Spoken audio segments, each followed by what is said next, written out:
ayon sa file ni Yumaong Yusek Cabral. At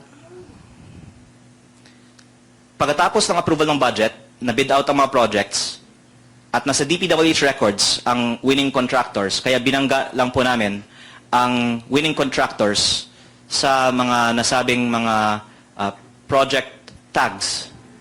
At ito po ang mga top contractors.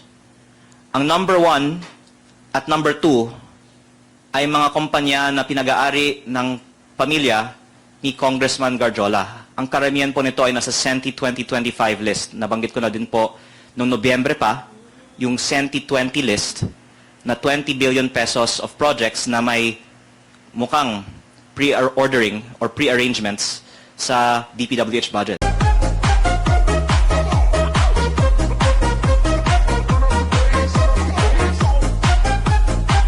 Ang lumalabas na presyo sa mga streetlights na ito ay over 230,000 kada piraso. Mga 4 to 5 times overpriced. Matindi din po ang overpricing sa roads, slope protection at flood control, pero binabanggit ko ito bilang example dahil alam naman po nating lahat na mga 4 to 5 times overpriced ang streetlights na may over 230,000 kada piraso na presyo. Kaya kung may ganitong overpriced na proyekto, mabuting malaman natin sino ang tunay na proponent, paano ito nakapasok sa budget, at kung may nakinabang, maliban sa kontraktor, sino ang nakinabang. Wala po akong inaakusa, ako po ay nagtatanong po lamang, lalong-lalo na po dahil ito po ay tungkol sa aking distrito. At kung mas napababa itong presyo, baka mas marami pang mga streetlights ang nagpailaw sa Tagaytay-Nasugbu Highway.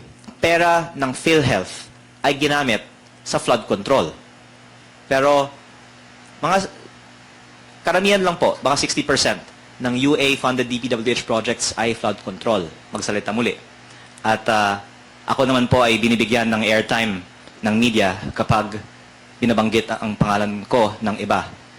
At kahit araw-araw po ako magsisiwalat ng impormasyon mula man sa files ni Yumaong Yusek Cabral o iba pang mga files tungkol sa DPWH na nakakalap ko, ito po ay nagagawa ko naman din po dahil araw-araw may mga nagbabanggit ng aking pangalan, at kaya ko po ito sinasabi dahil ako po ay hingi din ng puamanhin ng ating mga kasamahan dito sa Kongreso na naaapektuhan sa aking mga sinasabi.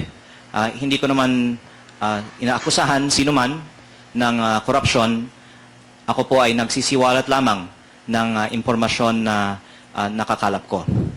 Sinabihan din po ako ng aking ina na wag nang makipag-away, pero nais ko lang pong linawin na hindi po ako kaaway ng administrasyon at sumasagot nga lang din po ako kapag binabanggit ang pangalan ko.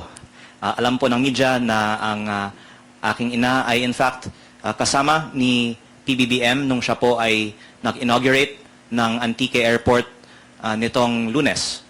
Kaya inulit-ulit po ng aking ina sa akin na huwag pong makipag-away, at ang sagot ko naman po sa aking ina, dinedepensahan ko na lang po ang sarili ko kapag binabanggit ang pangalan ko. At maraming salamat po sa media, at narito po kayo muli sa pangalawang beses sa isang linggo. I have uploaded the list of projects from the files of Yusek Cabral over the past month, but more of them in the past day, because I waited for the DPWH to officially release the list to the public. And after they said on Monday's Blue Ribbon Committee hearing that the computer is undergoing forensic examination, I said that I will upload the list on Facebook unofficially, and no one objected. So now the public can see how the DPWH budget was spent. Ang paglilinaw ko lang po ay dahil hindi po ito nanggagaling sa DPWH. Hindi ko naman po sinasabi na ito po ay may probative value o opisyal o pwedeng gamitin sa korte. Kaya ko nga po din sinusuportahan ang mga panawagan na ang DPWH ang maglabas ng impormasyon nito para nga magamit siya sa mga formal na investigasyon. Pero wala naman po sigurong masama na ilabas ang mga impormasyon na ito for the public's information at baka ang mga concerned citizens ay makakatulong din sa mga investigasyon tungkol sa mga di umano'y anomalous projects. The 2025 NEP was divided according to the table that is behind me, which I also presented at the Blue Ribbon Committee hearing on Monday, according to the file of the 2025 NEP from the office of Yusek Cabral. And as you can see, the allocable budget is 401 billion pesos. Alam nyo na po na ang allocable, ang terminology para sa budget na pwedeng amyandahan ng mga district congressman. Tapos meron din iba pang mga panggagalingan ng mga budgetary allocations ng mga district congressman ayon po sa aking pananaliksik ng mga proyekto na sa mga listahan ng BIP on top at ang OT. Meron pong mga listahan dito na ginagamit para sa additional projects ng mga district congressmen pati na rin po ng mga party list representatives. Meron din po dito para sa senators, 20.5B, at meron din po para sa iba't ibang mga multi-year projects. Kung hindi po ako nagkakamali, ang nakatag dito as Sandy, karamihan po mga Maharlika Highway projects. Hindi ko po lang alam bakit nakapangalan kay Sandy. Meron din pong mga N1 Prio at non-allocable. Ang Department of National Defense ay may mga bases under the TCAS project na iniimplementa ng DPWH. Kaya para sa mga nasabing mga proyekto, wala po akong nakikitang anomalya. At ang intriguing lang sa akin, kung meron pong, sabihin po natin, mahigit 500 billion pesos of projects in the DPWH NEP na may identifiable na mga proponents, which can also be used for further investigations on the links between these proponents and the contractors who were later awarded the projects funded by these budgets. Meron pong almost 200 billion pesos ng mga proyekto na nasa ilalim ng mga tinatawagang tag. Kabilang dito ang BINI 10, F1, OPESSAP, OT2, at SENTI 2025. At tinanong ko po si Secretary Bonoan nung Lunes kung alam po niya ba sino ang nagpapondo ng mga proyekto mula sa mga tags na ito, at sabi niya hindi niya alam. Itong file naman po ay galing sa opisina ni Yumaong Yusek Cabral. At sa aking sariling distrito, meron pong mga proyekto na kabilang sa mga listahang ito na tatalakayin ko din. So hindi lang po ito basta-basta listahan. Ito lang po ay nagbibigay ng impormasyon bakit may mga proyekto na ibinababa sa mga distrito namin bilang mga kongresista na hindi naman po inisyatibo ng kongresista. At nais ko lang malaman ng publiko at malaman para sa sarili kong impormasyon, sino ba ang nagpapondo ng mga proyektong ito, dahil siguro naman mahalagang impormasyon ito, lalong-lalo po dahil yung mga nasabi kong mga unidentified tags ay nasa mahigit kumulang 161 billion pesos sa 2025 NEP.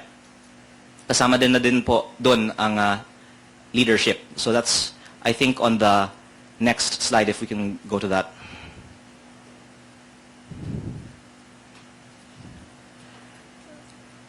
Nasa Facebook page ko po ang list ng mga projects na nagbubuo ng 161 billion pesos sa 2025 NEP, ayon sa file ni Yumaong Yusek Cabral. At pagkatapos ng approval ng budget, na-bid out ang mga projects, at nasa DPWH records ang winning contractors, kaya binangga lang po namin ang winning contractors sa mga nasabing mga project tags. At ito po ang mga top contractors. Ang number 1 at number 2 ay mga kumpanya na pinag-aari ng pamilya ni Congressman Garjola. Ang karamihan po nito ay nasa CENTI 2025 list. Nabanggit ko na din po noong Nobyembre pa, yung CENTI 20 list na 20 billion pesos of projects na may mukhang pre-ordering or pre-arrangements sa DPWH budget. At sa puntong ito, uulitin ko lang po na hindi lang pagkatapos ng namatay si Yusek Cabral, nabanggit ko na meron akong listahan at files mula sa kanya dahil dito po sa inyong House Media Center, tinalakay natin ito noong Nobyembre, nanawagan ako na proteksyonan si Yusek Cabral at ipreserba ang kanyang files at ikinalulungkot ko po na matapos lang isang buwan, namatay siya at doon inaksyonan ang pag-preserba ng kanyang files.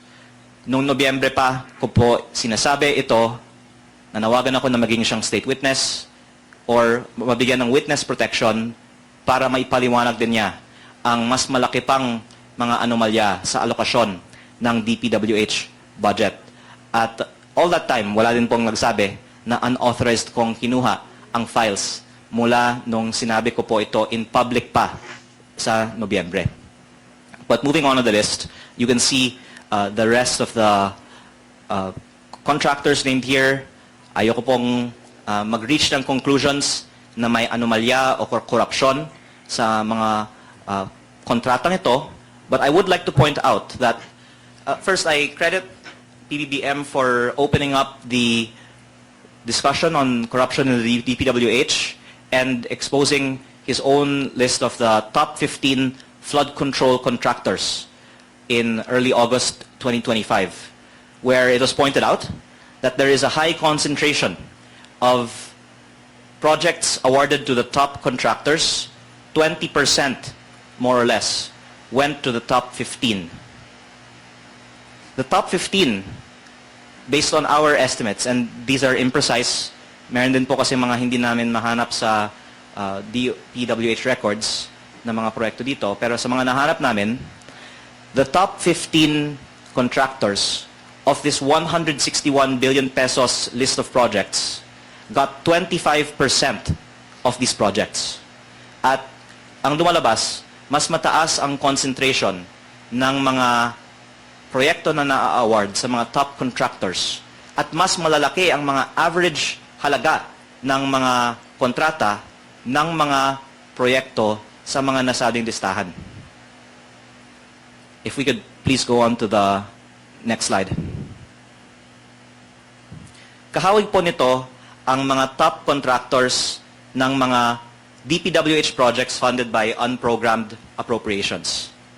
Meron din pong files mula sa opisina ni Yusek Cabral na naglalaman ng mga saro ng mga proyekto na pinondohan ng unprogrammed appropriations, pero hindi ko pa ito tinatalakay dahil may iba naman din pong mga nag-distribute at public documents naman po ang mga listahan ng mga proyekto na pinondohan ng mga unprogrammed appropriations. Ang ibang mga journalists ay pwedeng gumawa din ng pananaliksik tungkol dito.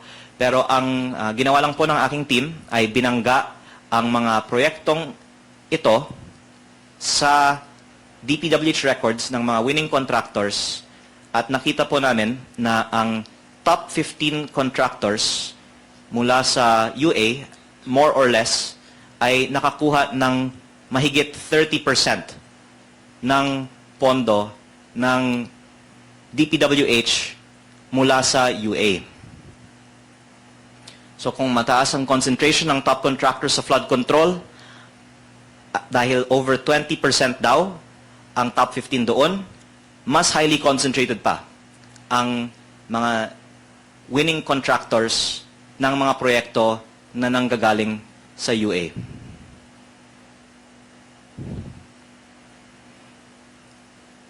At ang ipa-point out ko po kasi ay, of course, as all of you know, ang UA projects ay hindi inaaprubahan ng Kongreso. Ito po ay hindi itemized sa General Appropriations Act kung hindi inaaprubahan ng lump sum. At ang pumipili ng mga UA projects ay ang DPWH. Kaya ako po ay nagpapasalamat sa Senate Blue Ribbon Committee hearing at nabigyan ang publiko ng pagkakataon na mapakinggan si dating DPWH Secretary Manny Bonoan noong Lunes at natanong ko siya paano pinipili ng DPWH ang mga proyekto sa UA at ang kanyang sagot ay ito yung mga hindi na pagbigyan sa GAA. That's a very logical response. Pero lilinawin ko lang din po na ang UA ay 213 billion sa taong 2023 at 2024 para sa DPWH projects. 60 billion sa 2023, 153 billion sa 2024. At ang GAA sa taong 2024 at 2025 ay umabot po sa almost 2 trillion pesos. Kaya ito po ay parang 10% lang ng halaga ng GAA, pero ang request naman na hindi na pagbigyan para makapasok sa GAA ay baka kasing laki din ng GAA o 2 trillion. Ang punto ko lang po ay hindi sapat na sabihin na ang mga pumapasok sa UA ang mga hindi na pagbibigyan sa GAA. Dahil among those na hindi na pagbibigyan sa GAA, kailangan pang pumili ano ang makakapasok sa UA. Ganon din po sa mga nakakapasok sa additional budget requests ng DPWH tulad ng mga nabanggit kong mga listahan na walang identified na district congressman na proponent. Kaya ang tanong ko po, with all due respect sa DPWH, sino ang pumili na sa daming mga proyekto na hindi napopondohan, itong 213 billion sa UA o itong 161 billion sa NEP na hindi ko ma-identify ay nanggaling sa isang district congressman ay napondohan. Ang unang sagot siguro ay somebody in DPWH. Pero dahil sa laki ng halaga na ito at dahil sa sarili kong distrito, ang mga proyekto na kabilang sa listahang ito ay maanomalya dahil sila po ay mas overpriced pa kaysa sa mga karaniwang proyekto sa GAA, masasabi ko na may mga nakinabang sa mga proyektong ito. At kaya importante na malaman sino ang mga proponents ng mga malalaking halagang proyektong ito para pwedeng imbestigahan sino ang nakinabang sa mahigit kumulang 400 billion pesos if we just combine the UA plus the 161 billion in the 2025 NEP.